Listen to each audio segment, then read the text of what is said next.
Fabio, what would you share with us regarding both the UN system, a future global governance regime that can actually deliver the kind of sustainability public goods that we're all looking for at the global level?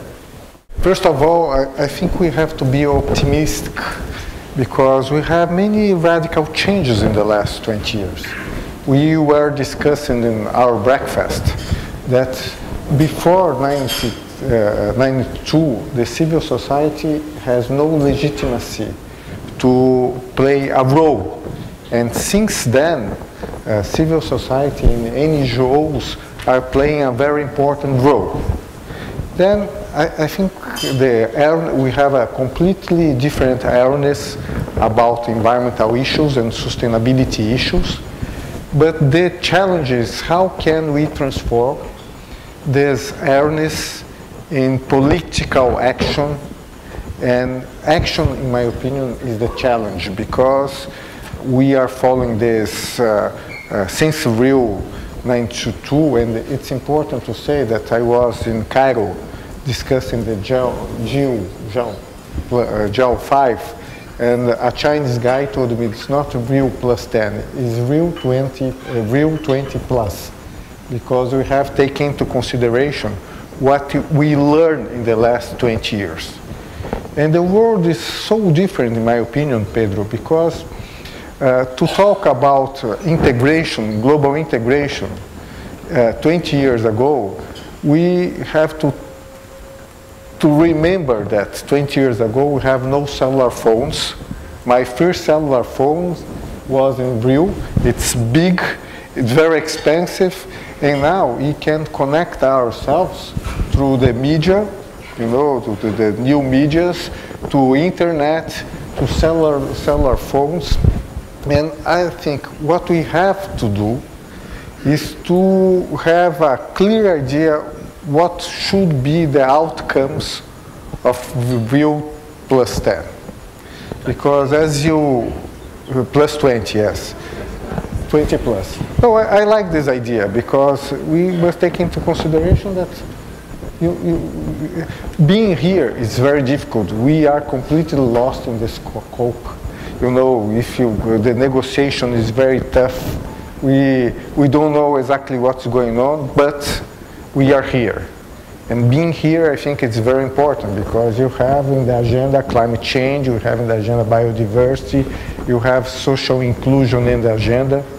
Then, Pedro, my opinion, and we are discussing this, is what is important to have in the agenda in Rio plus 10 or Rio 20 plus. How to make the synergy. And what should be the main actors in this process? As Yolanda raised, governments are very important, especially in this region, because we fought for democracy, and you know many of us, especially Leonardo and other people, suffered the dictatorship regimes, and democracy is important, and we have to emphasize the importance of democracy, parliaments, but what we have new that we must have not only governments, not only parliaments, but we must be, we must have a vision that civil society can play a role, and business can play a role, and scientific community is playing a very important role. The impact of the IPCC report of 2007 was really impressive.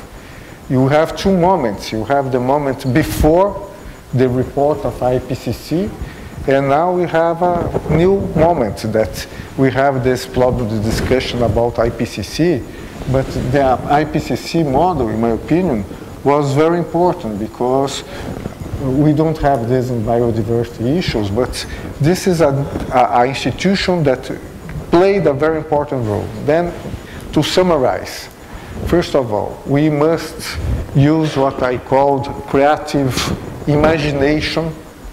We cannot see the world looking back. We must see the world and the Rio plus 20 taking into consideration that we must be clear what we want, what will be the outcomes, and the process itself is very important. We made a mistake in Rio 92 because we are not supposed to keep the momentum and to keep the engagement of civil society and the media in the process. Because after Rio 92, you have the first COP of biodiversity, first COP of climate change. We have the Johannesburg meeting that was completely unsuccessful meeting. And in my opinion, we must take into consideration this, what will be the outcomes and what kind of process we have to design to keep the engagement of the society. Because in order to avoid exactly what we are seeing here in this meeting, because after the Copenhagen meeting, that in my opinion it was important, we are here, and here is completely crazy. Nobody knows what we are doing here. Even the diplomats, they don't know, they have no idea what they are doing here. And for me, the word is creative imagination, thinking about the future and how can we use what we gained in the last 20 years to design the future that we want.